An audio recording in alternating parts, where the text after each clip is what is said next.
What if one of the darkest scandals in modern politics wasn't being investigated but manipulated? What if the very people promising transparency were the ones staging the biggest cover-up of all? That's the reality millions of Americans believe they're witnessing with the Epstein files, and the fallout is shaking trust in government to its core. 17 days into her role as Attorney General, Pam Bondi went on Fox News and made a jaw-dropping claim: the Epstein client list was sitting on her desk. In that single moment, she set fire to public expectations.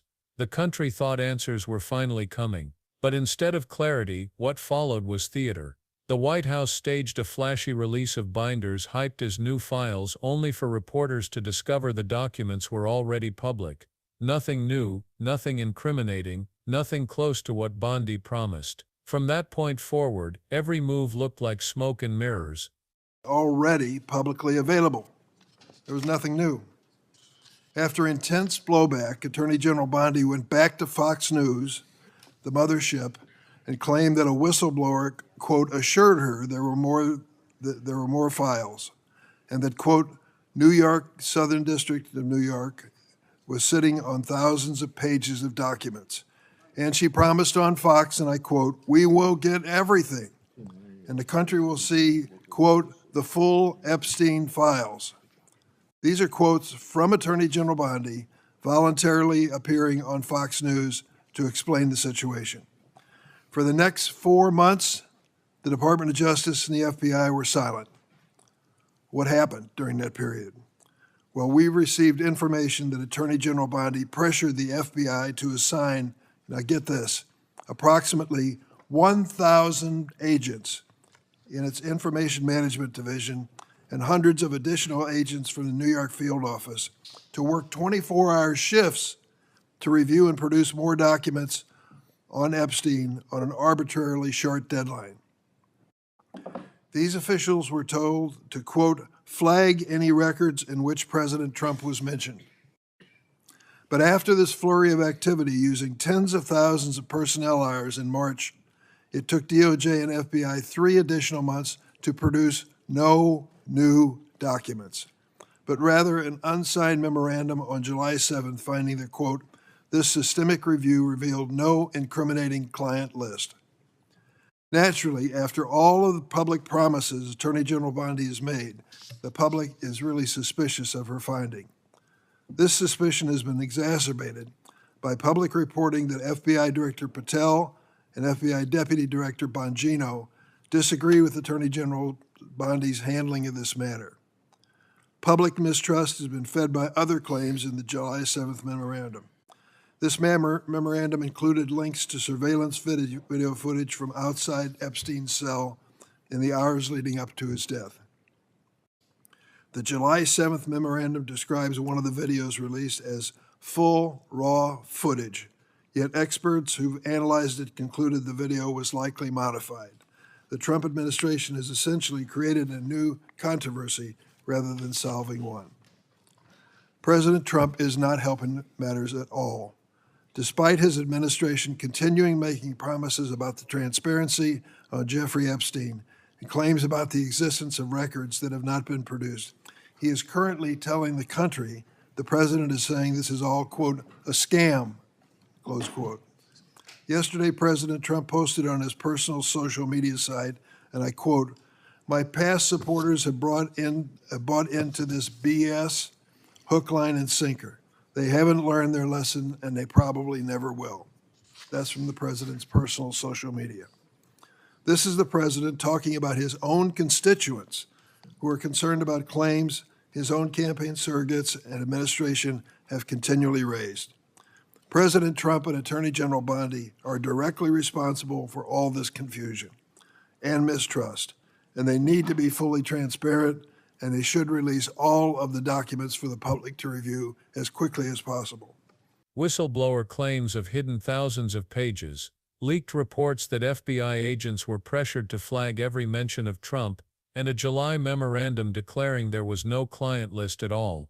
This wasn't transparency, it was a bait and switch, and the deeper you look, the worse it gets.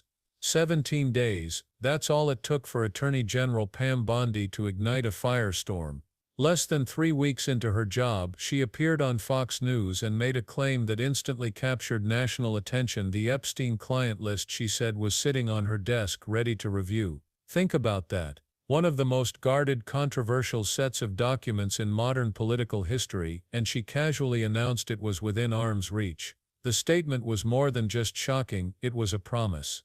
Bondi was telling the American people that she would deliver the truth, that she would pull back the curtain on one of the most disturbing scandals of our time. For millions who had long demanded answers, this sounded like a breakthrough.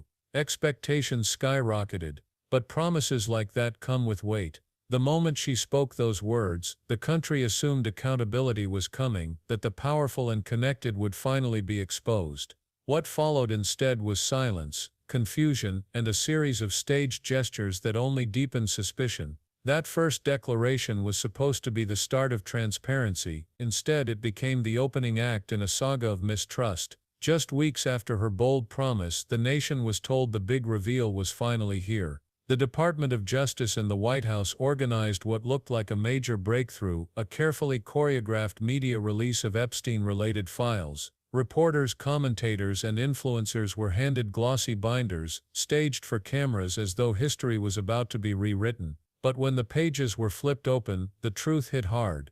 The documents weren't explosive, secret, or hidden treasures. They were already public records. Court filings, prior news clippings, recycled material anyone could have found with a quick search. The new evidence wasn't new at all. It was smoke and mirrors dressed up as a bombshell. The backlash was immediate. Journalists called it a stunt. Legal experts accused the administration of playing games. For the public, it felt like betrayal. After Bondi's extraordinary pledge that the client list was on her desk, people expected revelations, names, connections, accountability. Instead, they got repackaged scraps. This staged release didn't quiet suspicion, it inflamed it. If the files were truly there, why put on such an obvious show? Why waste time with theatrics? The question on everyone's mind became simple: what were they really hiding? After the staged release backfired, Pam Bondi didn't back down. Instead, she doubled down. She returned to Fox News with a new claim, this time saying a whistleblower had stepped forward. According to her, the Southern District of New York was sitting on thousands of additional pages of Epstein documents, pages the public had never seen. She assured the country that those files existed, that they were being hidden, and that she would make sure every last one of them came to light. Her words were designed to reignite hope.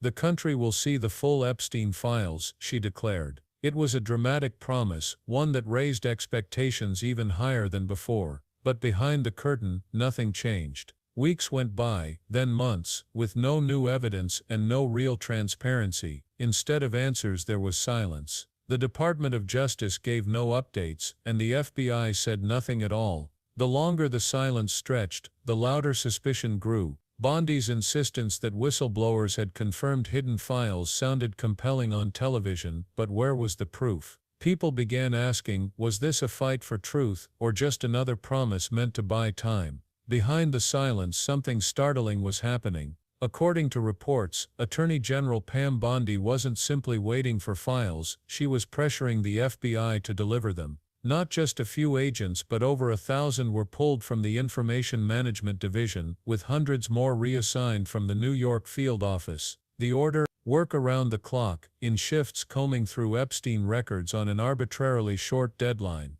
But there was a catch. These agents weren't just told to review documents, they were told to flag every single record that mentioned certain names. Suddenly, the mission didn't look like a search for truth, it looked like damage control. Thousands of hours, massive manpower, all directed at protecting reputations rather than uncovering the full story. After months of frantic activity, the result was not the bombshell Americans were promised. No sweeping disclosures, no hidden client list unveiled. Instead, the public got an unsigned memorandum quietly stating there was nothing incriminating to be found. A dead end. For a nation waiting on accountability, it felt like the ultimate betrayal. If so, many agents had been mobilized. How could the outcome be? Nothing. The unsigned memorandum didn't just disappoint, it raised even more questions. Among its contents were surveillance videos from outside Epstein's cell during the critical hours leading up to his death. On paper, the memo described one of the clips as full raw footage. That phrase alone suggested clarity, transparency, and unedited evidence. But when experts analyzed the video, they reached a chilling conclusion: the footage appeared to be altered. Frames seemed inconsistent. The timing didn't fully match. Technical specialists pointed out gaps that couldn't easily be explained by poor storage or camera failure. If this was truly the raw evidence, why did it look tampered with? Instead of answering questions, the release of this video sparked new ones. Was the government hiding critical details? Was evidence manipulated before being shown to the public? For a case already dripping with suspicion, this revelation only deepened mistrust. The promise of transparency had once again turned into a cloud of doubt. And if even video evidence couldn't be trusted, what hope was there for the thousands of files still being kept from public view? This wasn't closure, it was a whole new controversy, one that cast an even darker shadow. As the controversy over the altered footage grew, another fracture line appeared, this time inside the very agencies meant to uphold the law. Reports suggested that FBI Director Kash Patel and Deputy Director Bonino were not in full agreement with Attorney General Pam Bondi's handling of the case. That kind of internal dissent is rare, and when it leaks into public view, it signals one thing: a crisis of confidence at the highest levels.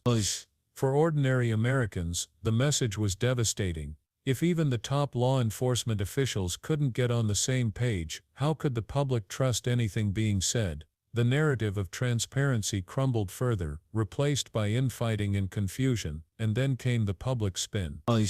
Instead of addressing mounting concerns, Bondi stayed defensive while political allies brushed off criticism. On social media, the scandal was mocked, dismissed as paranoia, even as millions of people demanded answers. The effect was gaslighting at a national scale, telling citizens their questions didn't matter, even as promises went unfulfilled. At this point, the issue was no longer just about Epstein, it was about credibility. If institutions couldn't deliver the truth here, what else were they willing to cover up? The Epstein scandal was never just about one man, it was about accountability, power, and whether the truth could withstand the pressure of politics. From Pam Bondi's first bold promise to the staged release, the whistleblower claims, the FBI pressure campaign, and the suspicious video footage, every turn in this story pushed the public further away from trust. What was supposed to be a moment of transparency instead became a case study in how secrecy and spin can erode faith in our institutions. Senator Dick Durbin's demand for a full release of the Epstein files wasn't about scoring political points, it was about restoring credibility. The Justice Department and the FBI can't rebuild trust by offering half-truths, unsigned memos, and questionable evidence. They can only do it by letting the facts speak for themselves, every document, every page, without filters or manipulation. Because in the end, this isn't just about Bondi or the DOJ, it's about democracy. A system that hides the truth is a system that weakens its people. Americans deserve better. They deserve clarity, they deserve honesty, and they deserve the full release of the Epstein files. No more games, no more delays.